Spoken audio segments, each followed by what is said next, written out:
কাঠালিয়া পঞ্চায়েতের 1 নম্বর ওয়ার্ডে জলের মেশিন গত 5 দিন ধরে অচল, যার ফলে 100-র বেশি পরিবারের মানুষ জলের জন্য হাহাকার করছেন।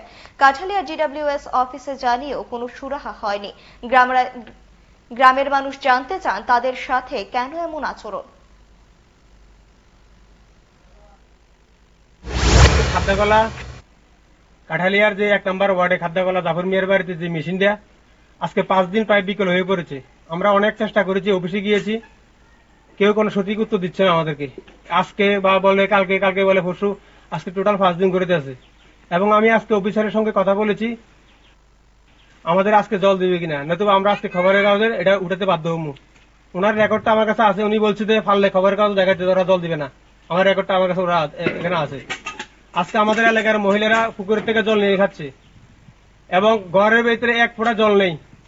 এই খাদ্যকলার এই পরিস্থিতি কেন? একজন লোক আমাদের কখনো দিয়ে কেউ আসেনি এবং আমি নিজে কল করেছি, ওরা আসে নাই। সকালবেলা এসেছে জাস্ট 5 মিনিটের জন্য, ওরা 5 মিনিটের ভিতরে মেশিনটা মোটরটা রেখে আবার চলে গিয়েছে, কোথায় কাজ আছে।